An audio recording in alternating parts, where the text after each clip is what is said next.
مشورہ دیا کہ مقالے پہلے ہونے چاہیے. میں ملتمس ہوں جناب پروفیسر شیراز ساگر صاحب سے کہ وہ مائک پہ تشریف لے آئیں.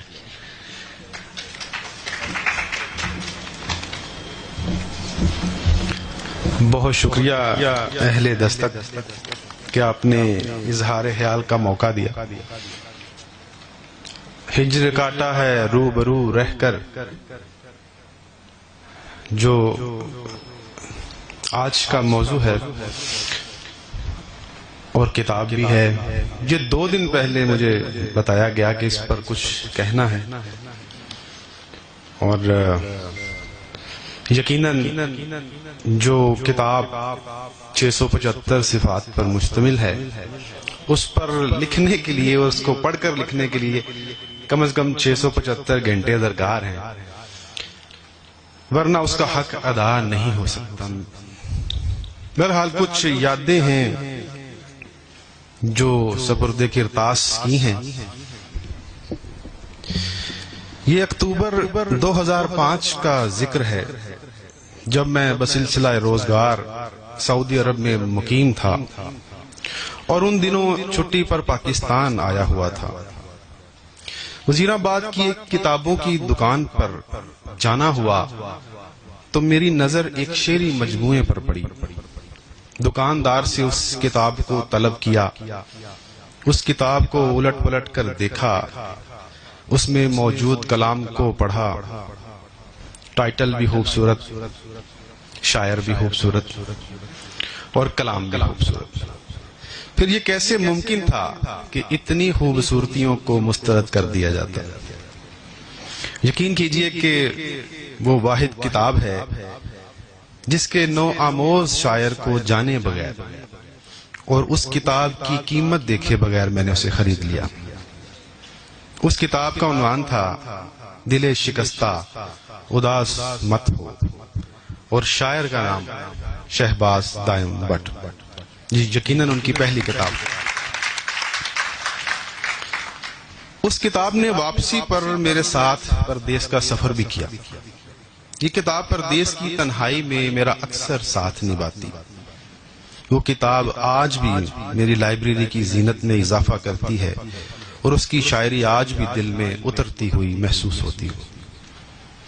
پھر 2007 میں جب میں مستقل طور پر پاکستان آ چکا تھا اور ایک دن گکھڑ میں پہلی بار ایک مشاعرے میں شرکت کا موقع ملا. اس پہلے مشاعرے میں شرکت کرنے کے پیچھے ایک خواہش یہ بھی تھی کہ چلیں کسی طرح دائم بٹ سے ملاقات ہو جائے گی.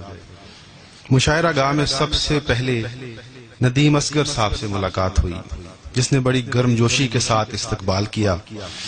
مزے کی بات تو یہ ہے کہ جس دائم بٹ سے ملنے کی خواہش لیے میں گکھڑ آیا تھا وہ مشاعرہ پڑھنے میں دلچسپی ہی نہیں رکھتے تھے اور اس دن انہوں نے شرکت ہی نہ کی اور دور دور تک کہیں نظر نہ آئے.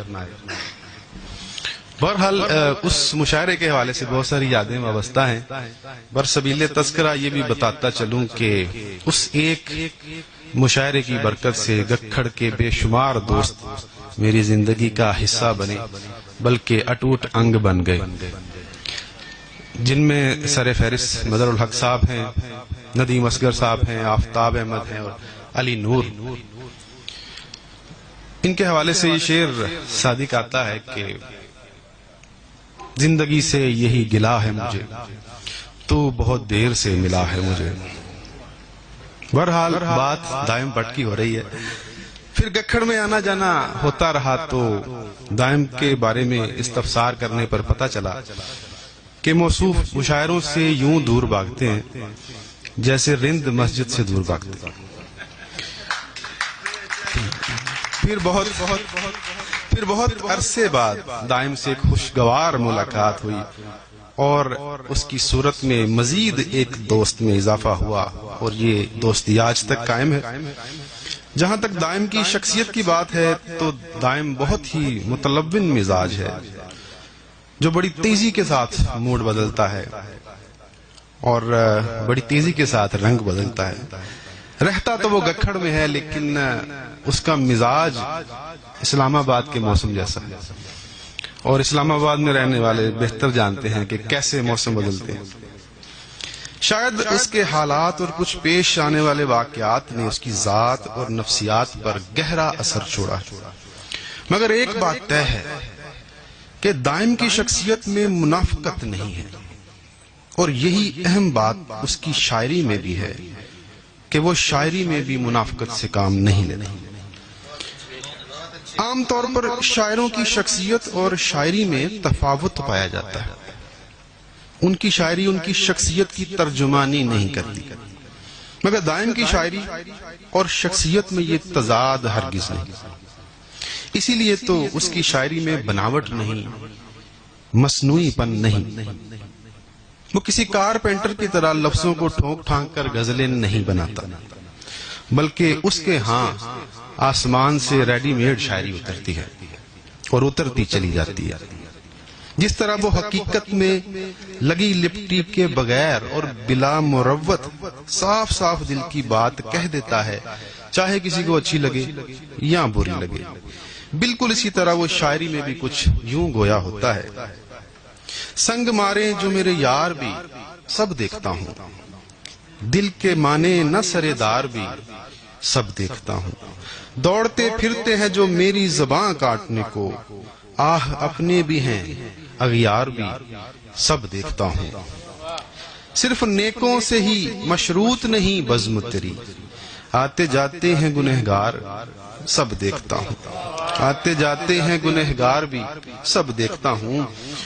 دائم کی شاعری میں ایک اور پہلو جو بڑی شدت سے آیا ہے وہ ناسٹیلجیا ہے، مگر حیرت کی بات یہ ہے کہ اس کے باوجود وہ ماضی پرست ہرگز نہیں۔ جو پیچھے رہ جانے والے لمحات اور حالات کو یاد تو کرتا ہے، مگر ان کا ماتم ہرگز نہیں کرتا۔ کہتا ہے کہ پیار برا وہ عرصہ پیچھے چھوڑ آیا ہوں، کاپی پینسل بستہ پیچھے چھوڑ آیا ہوں، سن کر جس کی کوک میں پھر سے جی اٹھتا تھا، ماجی کا وہ چرخہ پیچھے چھوڑ آیا ہوں، اور مڑ مڑ کے جو تکتا ہوں ہر گام پہ دائم، کیا بتلاؤں کیا کیا پیچھے چھوڑ آیا ہوں۔ مختصر بات کی جائے تو ہجر کاٹا ہے روبرو رہ کر دائم بٹ کی محرومیوں کی داستان ہے، جس میں کچھ بے وفاؤں کے دیے ہوئے زخم بھی ہیں، کچھ ہجر و وصال کے قصے بھی ہیں، کچھ رائے گانی کی کہانی بھی ہے، اور کچھ کچی پکی محبتیں بھی ہیں۔ جو کچھ بھی ہو وہ ماضی کی ناکامیوں کو پیش نظر رکھتے ہوئے مستقبل کی کامیابوں کی جانب گامزن رہتا ہے، اور کہتا ہے کہ آس کے ٹوٹے ہوئے پر نہیں دیکھے جاتے، روح میں ہوتے ہوئے در نہیں دیکھے جاتے، کوئی ترکیب لڑاؤ کہ پلٹ کر جھپٹیں، ہار کر بھاگتے لشکر نہیں دیکھے جاتے، میری آنکھوں سے میرے دل کو ہٹا دو پل بھر، اس قدر زخم برابر نہیں دیکھے جاتے، اور ہم تیری یاد میں مجذوب پڑے رہتے ہیں، ہم تیری بزم میں اکثر نہیں دیکھے جاتے۔ آخر میں بس اتنا کہوں گا کہ اپنی پہلی کتاب کے پیش لفظ کے آخر میں دائم نے لکھا تھا کہ اگر میرا کوئی مصرع یا شعر آپ کی سوچوں پر چھا جائے یا کسی روح میں سما جائے تو میں اسے اپنی خوش نصیبی سمجھوں گا۔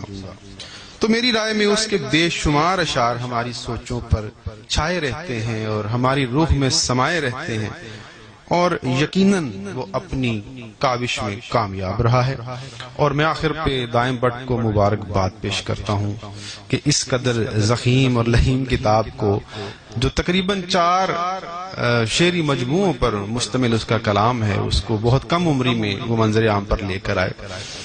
اللہ تعالیٰ آپ کے قلم میں اور روانی پیدا کرے۔ بہت شکریہ۔